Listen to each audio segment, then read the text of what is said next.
হে আসসালামু আলাইকুম এভরিওয়ান। তো আমরা একটা ইন্টারেস্টিং বাট ইম্পর্টেন্ট বিষয় এখন শিখবো, সেটা হচ্ছে তোমরা অবশ্যই ক্যাপশন থেকেও একটু ধারণা পাইতেছো, প্লাস আমি আর বলি যে আর্টিকেলকে আসলে অ্যাডজেক্টিভ ক্যান বলা হয়। তো আমরা কি জানি, আমরা যেহেতু মডিফায়ার্সের রুলস বা মডিফায়ার্স থেকে শিখছি যে যেই সকল ওয়ার্ডস আসলে নাউনের আগে বসে নাউনটা কেমন, নাউনটা কয়টা, মানে নাউন সম্পর্কে আমাদের একটা ধারণা দেয় বা ডেসক্রিপশন দেয়, ওইটাই হচ্ছে অ্যাডজেক্টিভ, ঠিক আছে না?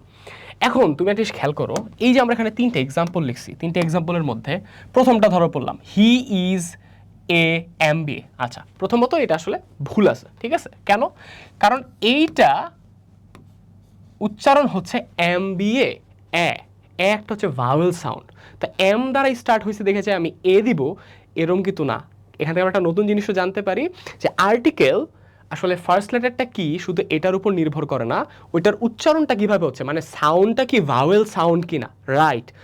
আমরা আজকে হইতে পারে অনেকে প্রথমবারের মতো জানতেছো যে আর্টিকেল এ হবে না এন হবে, এটা ডিপেন্ড করে ভাওয়েল সাউন্ডের উপর, নট ভাওয়েলের উপর, ঠিক আছে? তাহলে এখানে আনসারটা হবে কিন্তু এন। আচ্ছা, যেটাই হোক, হি ইজ অ্যান MBA, এইটার মধ্যে আসলে এটা কি বোঝাতেছে?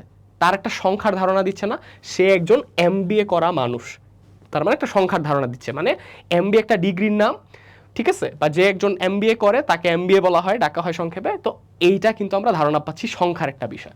সিমিলারলি আমরা পরের এটাও যদি দেখি, শি ইউজড অ্যান আমব্রেলা, ঠিক আছে? এটা আমরা ছোটবেলা থেকে দেখতেছি, আমব্রেলা, ইউ, আম, এর আগে হচ্ছে সবসময় কি হয় আর্টিকেল অ্যান। MBA একটা নাউন ছিল, আমব্রেলা হচ্ছে আমাদের একটা নাউন, কারণ কোনো কিছুর নাম কি হচ্ছে নাউন বলে। সিমিলারলি আমব্রেলা আমাদের একটা কি ব্যবহার্য জিনিস, রাইট, বা ডিভাইস। তো এটার আগে হচ্ছে আমার একটা কিছু বসাইতে হয়েছে, এটা কি অ্যান। অ্যান্ড এটা আমরা জানি আর্টিকেল এ অ্যান দা, এই তিনটার মধ্যে যে কোনো একটা, রাইট? তো এই যে এখানে বসলো, এটাও কিন্তু আমার কয়টা আমব্রেলা আছে সংখ্যার একটা ধারণা দিল। তাহলে দেখো মিল পাইতেছো না যে অ্যাডজেক্টিভ সবসময় কার আগে বসে আমরা শিখছি? অ্যাডজেক্টিভ সব সময় নাউনের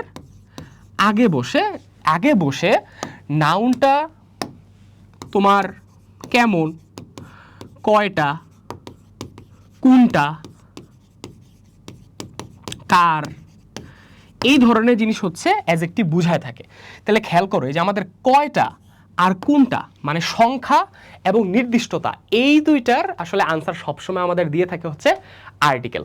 বিশ্বাস হচ্ছে না? আসো দেখি। অলওয়েজ স্পিক দ্য ট্রুথ, এই সত্য, এটা একটা নির্দিষ্ট বিষয়, ঠিক আছে? অ্যান্ড ট্রুথের আগে সবসময় দা দিতেই হয়, কারণ নির্দিষ্ট সত্য জিনিসটা নির্দিষ্ট আগে থেকে।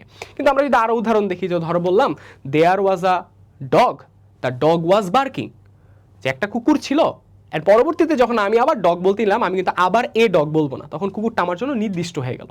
তাহলে এই যে কয়টা, এটার আনসার আমরা পেয়ে থেকে জেনারেলি হচ্ছে এন অথবা এ দ্বারা। আর এটা হচ্ছে কোনটা স্পেসিফিকেশন, ওইটা ধারণা আমরা পেয়ে থাকি কি দা দিয়ে। তাহলে এই কাজগুলো যেহেতু অ্যাডজেক্টিভ করে, তার মানে অবশ্যই হচ্ছে কি আমার আর্টিকেলও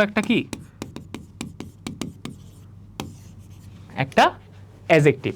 যদি আরও ডিটেলস জানতে চাও, অবশ্যই আমাদের RMH এর ইংলিশ বেসিক টু প্রো এই কোর্স তো আছেই তোমাদের জন্য। ইনশাল্লাহ যদি কখনো তোমরা এনরোল করো, দেখা হবে। আল্লাহ হাফেজ।